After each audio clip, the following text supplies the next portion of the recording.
I've got a submission here from Can't Get Right, who is asking about propwash oscillations. So let me start by saying that propwash oscillations are probably the single hardest thing to tune out today.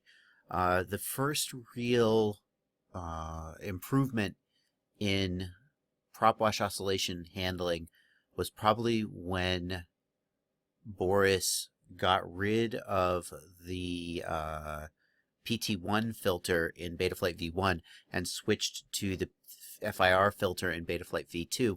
And the reason for that was that he was able to greatly increase the D-term cut hertz value. Used to be we would fly with D-term cut hertz as low as 8 and maybe as high as 20 hertz. And with the FIR filter in Betaflight V2, the gyro filtering was so effective that he was able to raise the default D-term cut hertz from up to 40. And the reason that improved things was that it decreased the phase delay between the P term and the D term. And basically that means that the D term is following the P term more closely, and there's also less delay between the gyro and the D term. So basically, in the same way that you don't want latency in your video link, like you don't want to be flying off a GoPro with, say, 80 milliseconds of latency. I just made that number up. Don't hold me to it. As opposed to an FPV camera, a board camera with like 20 milliseconds latency. And the reason is that you move the stick and then there's a delay and the copter moves. And then you have to keep responding to things with that delay, right? Well, the P term and the D term are doing the same thing, right?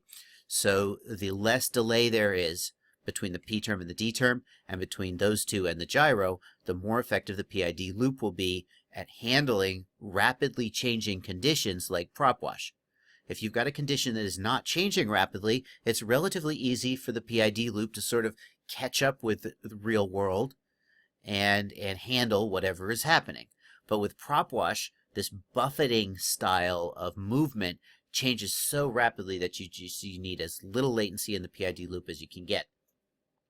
So, what can we do about this? Well, set aside the tuning for a minute.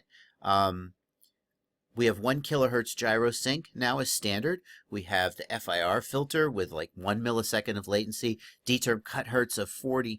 All of these things, the defaults now basically mean that for the most part, we're handling these things about as well as we can. And there are little things we can do to improve this. For example, you've got gyro LPF of 188 hertz. If we check your overall noise level and find it to be acceptable, you will probably get slightly better propwash handling by going to gyro LPF off, because that'll reduce the latency by about a millisecond. Now that's not night and day. The difference between gyro LPF of 42, which used to be the default, and gyro LPF of 188 or off, that's night and day. For going from 188 to off, it's a tiny difference, like 1 millisecond difference, not that much. A little bit of difference, but not that much. If we look at your D-term cut hertz is 40, you could consider raising that number from 40 to 60 to 80 to 100 maybe. I don't know. There's the higher you raise it, the less delay there will be. Or you could try even turning it off entirely. Now I see that you are on Betaflight 216. I don't know. I know the Betaflight 220, when you set D-term cut hertz to 0, you get a different type of D-term filter. It's not actually off entirely. I don't know whether that's true for 216, so I don't know whether you would want to try D-term cut hertz of 0, but certainly give it a try. You may find that there's better propwash handling there. And then it's a matter of tuning, but there's only so much that you're going to be able to do. Your equipment will matter a lot. RG20 ESCs are very good ESCs, so it's probably about as good as you can expect. If you had ESCs with weak braking, that would affect the ability of the motors to keep up with what the PID loop is doing. But the RG20s have good braking. They're basically top tier ESCs. You're not going to get much better than that, so never mind that. All right, so my point here is that you can play with D-term cut hertz. You can play with gyro LPF. But frankly, the defaults in Betaflight are already so freaking good that there may just be a point where you're just not going to get any better in terms of propwash handling. you're probably not going to make a night and day difference unless there's something sort of radically wrong with your tune. And I took a brief look at your video, and it doesn't look like there's anything radically wrong with your tune. So there may be only so much that we can do here. All right, let's take a look at your black box and see what we see. Your first example is at 14.984. I'm going to back up just a little bit and fly forward. By the way, thank you for providing me with your log sync. I really appreciate that. It does make my job a little easier. Hang on, okay, let's go.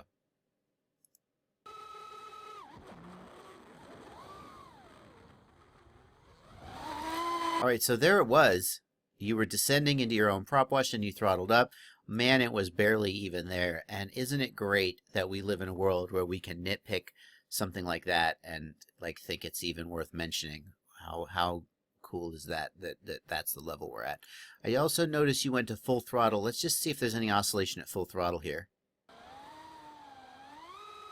And I think I can hear it in the motors just barely, and maybe see just a bit of high frequency oscillation.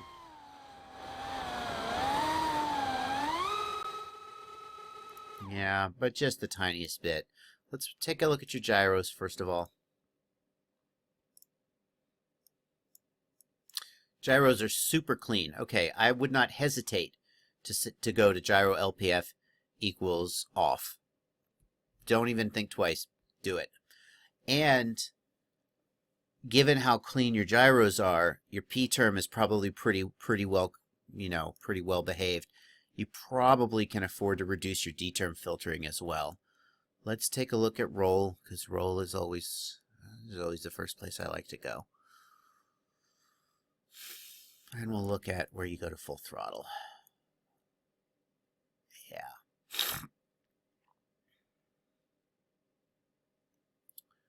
So, where's the oscillation? It's not in roll. Man, it's so clean. P term is so clean. It's really incredible how far we've come, I gotta tell you.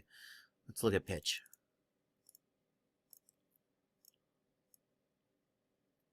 It's not in pitch. D term is barely doing anything here. You have very low D gain on pitch.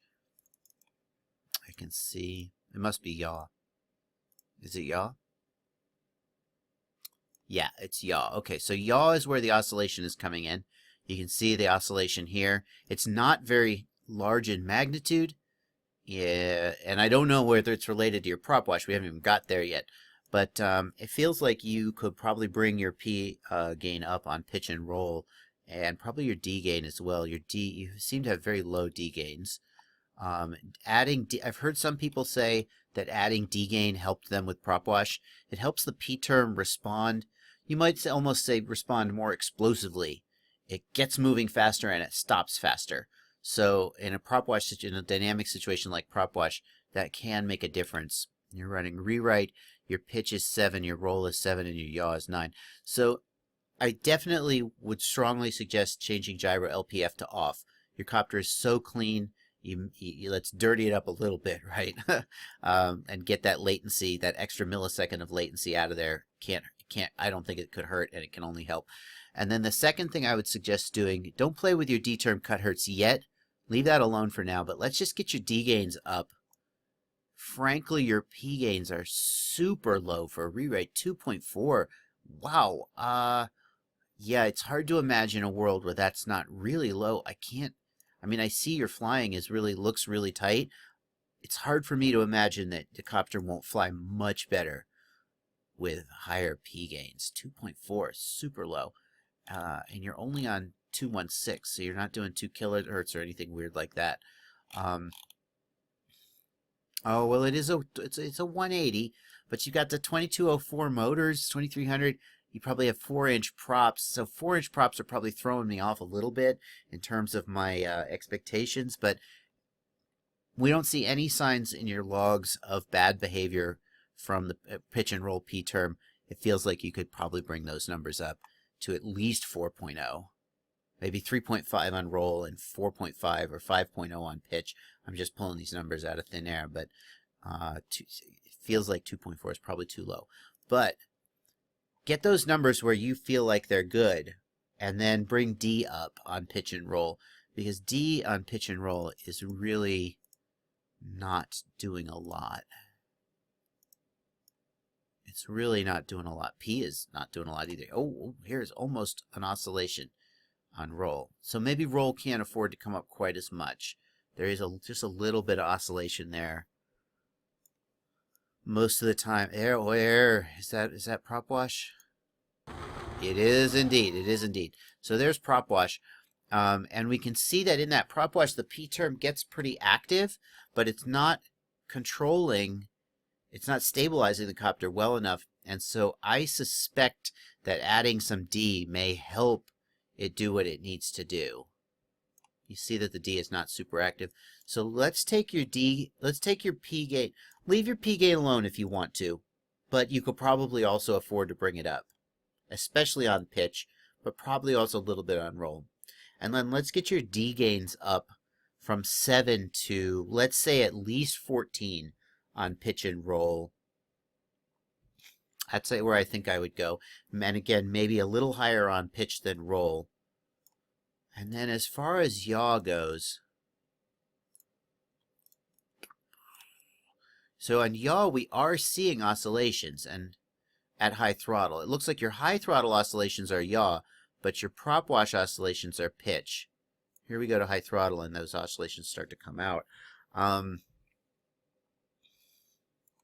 What else do we see on yaw? Anything else?